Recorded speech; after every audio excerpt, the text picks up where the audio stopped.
Emmanuel Faux, Europe Nuit, autour du monde. Autour du monde, le regard international d'Henri Guirchoun avec cette question: faut-il réintégrer Bachar al-Assad dans le jeu international et faire du président syrien un partenaire dans la lutte contre le terrorisme? Eh bien, après les attentats en Europe et la percée de Daesh, cette question revient sur la table, mais on peut le dire, Henri, avec de plus en plus d'acuité. Oui, et après 200 000 morts, des millions de réfugiés et tant de villes réduites en cendres, il est vrai que cette question peut paraître paradoxale et même, disons-le, un peu obscène. Mais elle traduit l'embarras, un aveu d'impuissance de nombre de responsables, forcés de constater que cette guerre s'éternise, que la perspective d'un départ du maître de Damas s'éloigne et surtout qu'elle permet aux organisations terroristes de disposer d'un sanctuaire toujours imprenable, d'où elles peuvent accroître leurs moyens financiers, recruter de nouveaux membres et concevoir leurs attaques.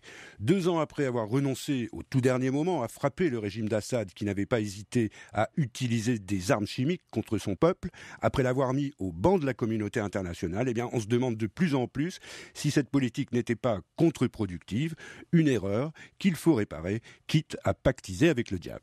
Alors, écoutons d'abord avec vous les arguments de ceux qui prônent un rapprochement avec Damas. Eh bien, selon eux, efficacité, pragmatisme et culture du résultat. De nombreux responsables ou d'anciens responsables de l'antiterrorisme prônent une reprise de la coopération avec les services de Damas qui restent effectivement les mieux placés sur le terrain pour disposer d'informations sur les cellules terroristes et sur les candidats au djihad venus de l'étranger. Pour ces experts, rien ne peut remplacer des échanges qui doivent rester en dehors de toute contingence politique et fonctionner un peu entre professionnels. Le problème, c'est qu'il est difficile de dissocier le régime de son bras armé, ses services, et que même la Syrie ne dit pas non. Eh bien, elle demande en échange un certain nombre de gages qui vont de la réouverture des ambassades jusqu'à l'arrêt de l'aide apportée à l'opposition armée. Ce qui reviendrait pour Paris, pour Londres ou Washington à une révision déchirante que personne n'est pour l'instant prêt à assumer, en tout cas pour l'instant.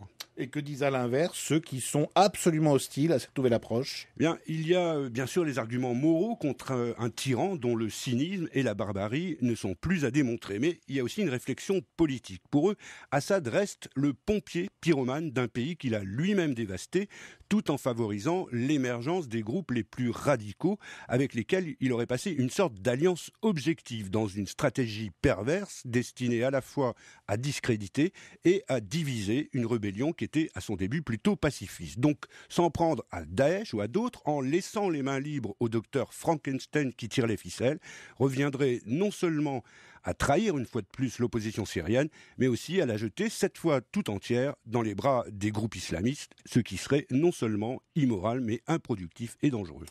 Henri, est-ce qu'il y a déjà des signes concrets d'une révision de l'attitude des Occidentaux vis-à-vis de Bachar? Alors, publiquement, non, mais dans la coulisse, oui, à petite touche. Un exemple, les Russes veulent organiser une nouvelle réunion entre l'opposition et des responsables syriens. Pourquoi pas? Mais contrairement à l'Europe et aux États-Unis, ils ne font pas du départ d'Assad une condition préalable, point essentiel qui avait fait capoter la dernière négociation de Genève. Or, cette fois, Washington soutient l'initiative de Moscou, comme elle approuve aussi l'idée de multiplier des cessez-le-feu locaux, une idée lancée par le représentant de l'ONU en Syrie, qui est jugée très positive à Damas. Ce ne serait pas la première fois, Emmanuel, que la réelle politique l'emporte sur la morale. Et tout le monde a évidemment en tête le chaos de l'après-Saddam en Irak ou de l'après-Kadhafi en Libye.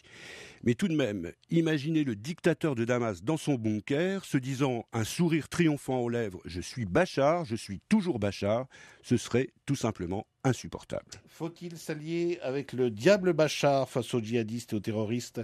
La question soulevée ce soir par Henri Guirchoun dans son regard international.